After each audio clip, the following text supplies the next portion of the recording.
So here, today we will be solving this problem. Application siya ng buoyancy. So here we have a gate with a mass of 4 megagrams and a width of 1.5 meters. Hanapin natin yung angle theta, this angle, wherein dapat yung ating gate is in equilibrium, and if the water depth d is equal to 1.5 meters. So for these kinds of problem, the first thing you need to always consider is ano ba yung force na nag-act. So you don't have to really overthink ang mga bagay-bagay. Think of it logically. And also, a bit of a specific knowledge sa subject. So since we have studied buoyancy, so we know that itong ating swamp gate, there's a force. Okay? Pwede mo tawagin buoyant force, or pwede rin naman pasimplehin natin yung alam natin, mas simple, yun ang tinatawag nating hydrostatic force. So yung buoyancy kasi, yung hydrostatic force in surfaces, meron pang isa. Ano ang isa? Okay, anyways, yung dalawang yon ay yung pressure, okay? Yung tatlong yon, they are closely related. And actually, doon lang din umiikot yung mga concepts ng tatlong yon. So if you think really deep about yung buoyancy, para lang yung case 3 nung curved surface natin. Di ba pag case 3, yung sa ilalim and sa taas may fluid, ano ang kinoconsider mo?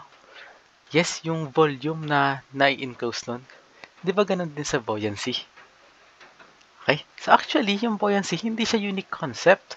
That is actually from what we have studied already. So anyways here, since meron tubig dito sa ilalim ng ating gate, okay, we can say that this has a hydrostatic force.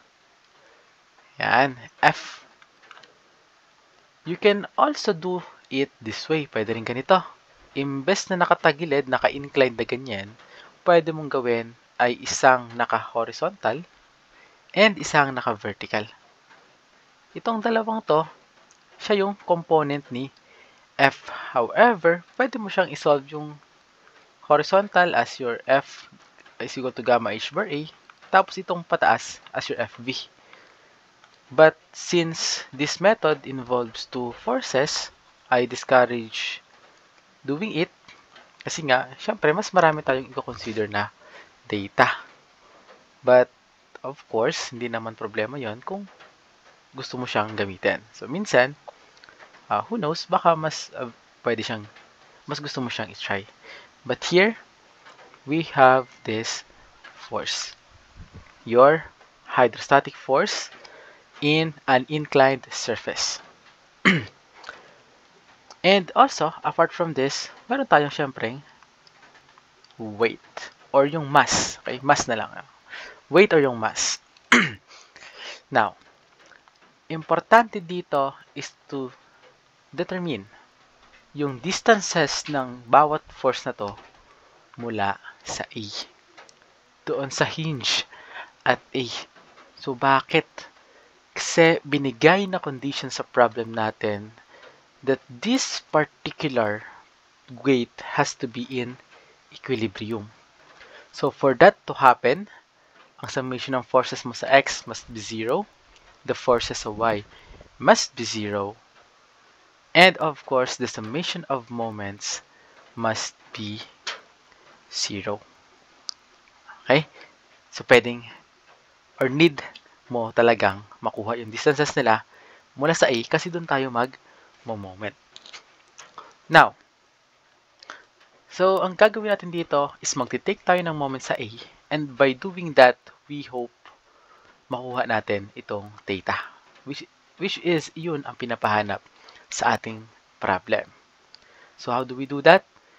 So isosolve natin si force, isosolve natin ang distances, but lahat ng yon, if ever na hindi mo kayang kunin, diretsahan, naka in terms of theta. So ay si theta lang dapat yung maging ano dyan. Now, solve na natin. Si W, madali mo na makuha yan dahil meron tayong mass. Multiply mo lang yan sa gravitational pull ng Earth, meron ka ng weight. How about its distance? So, itong distance na to, from A. So, remember, let's call this, sige, X na nga lang. Remember that this distance or yung ating weight acts at your center of mass. Or simply put, nasa center of gravity. And always po, pababa yan. Okay? Hindi yan perpendicular sa surface mo, always downwards si weight. Now, since alam mo na sa gitna yan, then it must be around here. At a distance na itong inclined distance na to ay 1 meter. Kasi nga kalahati ng 2 meters, di ba? Or simply put, yung perpendicular distance na yan ay meron tayong mabubuong right triangle, di ba? Ito yun, Yan. So, this is 1, this is theta, this is x. So, sana nakikita nyo. Ito yun. Di ba? From here. Yan. Ito yung triangle na yan. So, this distance x, gamit yung cosine function, makukuha na natin yung distance x na naka in terms of theta. So, x is 1 cosine theta. So, importante yan. So, dapat lahat ng variables natin naka in terms of x lang. So, always naman yan kapag tayo nagsasolve. So, kung kayo nahihirapan, so, practice lang ng practice. You have to conquer these problems. So, once na-solve na ito ng isang beses, for sure, yung mga kamukha nito, kaya nyo na din i-solve. So, ganun lang naman ang technique sa engineering. Kung nahihirapan ka sa una, i-guess mo na yon kasi pag na-solve mo ulit yon or nakita mo ulit, kaya mo na siyang i-solve dahil na-solve mo na siya once. Ano si W? Solve na natin si W. So, bakit?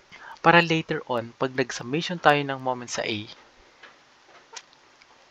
diretso na. Kasi meron na tayong W, may distances na. The same with F, kukunin na din natin si F along with its distance. Okay, from A. So, si W is 4 megagrams or 4,000 kilograms. Okay? 4,000 megagram or 4,000 kilogram, times mo lang siya sa 9.81 para maging Newton. So, 4,000 times 9.81. So, this is 39,240 newtons. So, okay. Goods ka na dyan. Proceed tayo sa F.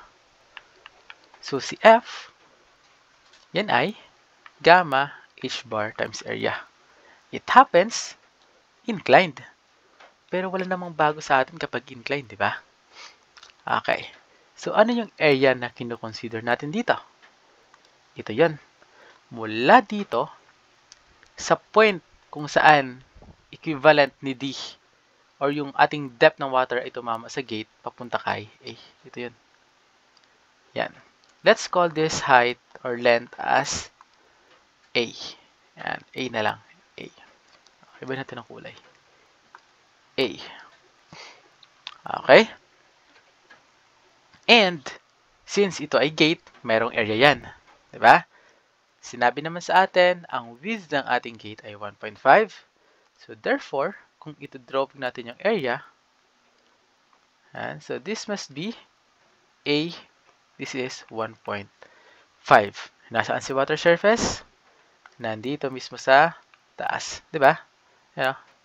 Okay? Okay tayo doon. Inclined naman. Huwag mo kalilimutan yung part na inclined siya. Okay. Kukunin natin si force na inclined. Gamma is of course your water, 9.81. Or, sige, hayaan na natin. 9.81 times H bar. Yung ating D, which is 1.5 over 2. Diba? So, sana hindi nyo makalimutan yung mga simpleng concept. D over 2, yung kalahati. The distance from the water surface hanggang sa centroid o ating submerged gate. Okay? Yung area na kino-consider mo. So, baka malito ka, yung lahat yung i-consider mo. Hindi po. Yung part lang na may water. Okay? So, sa gitna nun, D over 2. Always, yung H bar ay vertical distance. For area, that is simply 1.5 times A. Now, sinabi na natin, dapat theta lang yung unknown natin. Hindi pwede na meron tayong ibang unknown except theta. So, ang gagawin natin dito ay kukunin natin si A in terms of theta by using this triangle. Diba kung ito, part na to, may mga triangle tayo mabubuo dyan, diba? Ito, and ito. Okay, sana nakikita nyo. So, ito yan. Dito natin drawing. So, ito na yan. This is your A. This is D. And this is theta. And ito si D, which is 1.5. And ito si A. Diba? Kita mo? Yan. So, meaning, kung gusto kong makuha si A, so, A must be 1.5 over sine theta. Or kung nahihirapan ka pang idiretso siya, mag-start ka muna dito. Sine theta is equal to your opposite over hypotenuse. Okay? So, pupunta ka na doon. Yan. Now, pwede mong i-substitute to. Ito, kay A, yung 1.5 over sine theta, lagay mo dun. So, 9.81 times 1/2 times 1.5 cube. Tatlo, di ba? 1.5 times 1.5. Sige, huwag na natin shortcut. Baka mahirapan. Okay. Squared. Tapos si A ay 1.5 over sine theta. Simplify natin. So, 9.81 times 0.5 or yung 1/2 natin. 1.5 cube times 1 over sine theta. Simplify pa natin. Dito na lang. 9.81 times 0.5 times 1.5 cube. So, this is 16.554375 over sine theta. So, yan na yung ating F. So, napansin mo, sir, nag 9.81 tayo, kilonewton yan. So, itong newton sa taas, gawin na rin nating kilonewton. So, para iwas complication sa solution natin. Yan. So, from newton, ginawa mong kilonewton. Now, solve naman natin si distance. Okay? Ano yung perpendicular distance ni F papuntang A? Ito yan. What is this? Let's call this A over 3. Bakit? Di ba? Kapag submerge, always A over 3 yan. So, kung ayaw mong maniwala, pwede mo naman siyang i-derive on your own. Pero na-derive na natin yan, di ba? Na-derive na natin yan. Nakalimutan mo lang.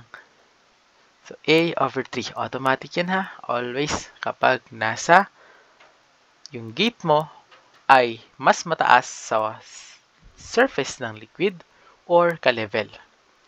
Automatic, yung height mo ay H over 3. Okay? As long as ang area na kino-consider mo ay rectangle. Okay? Rectangle. Tulad nito, rectangle to. Yan. So, your distance, let's call this, Sige, distance. A over 3. Ay, malilito kayo dyan. Sige, A over 3 na lang. Yan yung moment arm ni F from A. So, ano nga si A? Diba, kinuha mo na yan? Yes. 1.5 over sine theta. Okay, tapos yung 3, isama natin, times 3. Or, simplifying, so 1.5 over 3, so 1 over 2 sine theta. Yan.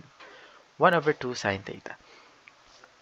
So, at this point, pwede ka na or ready ka nang mag-moment sa A. So now, magwa-wonder ka bakit hindi pa pwedeng mag-summation ng forces sa X and sa Y. Actually, you can try that, but I believe medyo mahirap yan for now because wala pa tayong reaction sa A. Okay, and as far as we have solved this problem, I do not think or we do not think na need pa natin gawin yan. Kasi makukuha na natin yung theta na yan mamaya.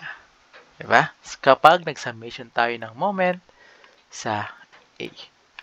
So, equal to 0 to, of course, for it to be in equilibrium. Counterclockwise is equal to your clockwise moments. So, what are your counterclockwise moments? Meron lang naman tayong W and F, and yung counterclockwise dyan must be your hydrostatic force due to water.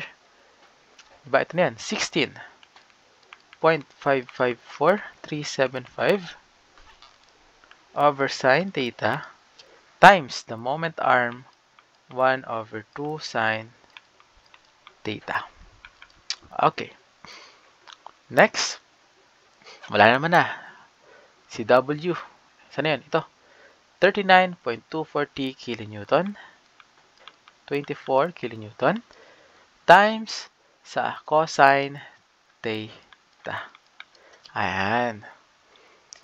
Simplify natin. So, you will have 16.554375 over 2 times 39.24 is equal to sine squared theta cosine theta. Now, simplify pa natin. 16.554375 times over 2 times 39.24. So, 0.2109375 is equal to sine squared theta cosine theta. So, here, pwede ka na mag-shift solve. Shift solve mo na yan. So, your theta must be, meron dalawang pwedeng lumabas dyan. So, now, kapag nag-shift solve kayo, yan, ang una mong gawin ay mag-initial value ka ng 45. So, yun talaga yung customary. 45.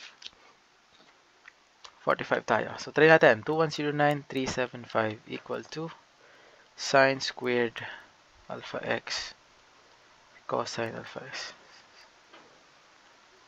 And so, 45 ang initial value natin. So, let's wait. So, unang nalabas dyan is 29.49 degrees. Now, after mo makuha si theta, huwag ka muna magsi-celebrate. Huwag muna, kasi i-double check mo yan. Okay? Ibabalik natin siya dito. Dito sa triangle na to. Balik natin siya dito. Okay, lagyan natin dito. So, we have your A, your D, and your theta, which is 29.49. So, solve natin si A using theta na 29.49. So, A, diba, sabi dyan ay 1.5 over sine ng 29.49. So, itatry mo ngayon. A is equal to 1.5 over sine x. Nakita mo, ang lumabas 3.05 meters. Ngayon, pagbalik mo sa given, you noticed that your length of the gate, yung total ha, 2 meters lang. Diba? Ilan to? 3 meters. Now, tataka ka. Yan. So, importante yung pagdo-double check lagi. So, hindi siya yung tamang sagot. Okay? This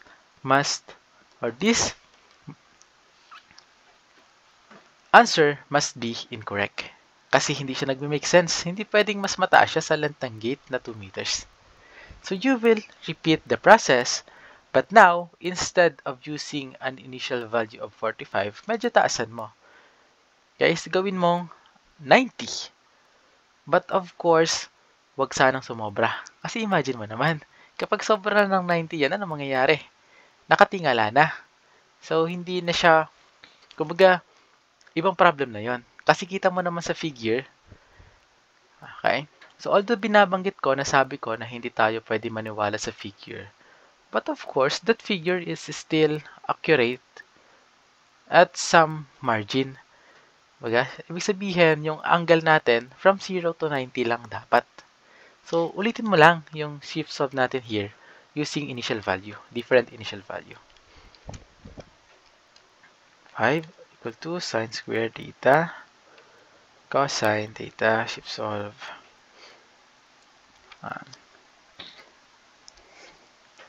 Repeating the process yields 77.18 degrees. Now, try mo siya dito. A is equal to 1.5 over sine ng 77.18 and sine ng 1.54. Now, this answer makes sense, di ba? Mas mababa siya sa 2 meters. So, this must be correct. So, meaning, sa problem na to, ang final answer natin ay 77.18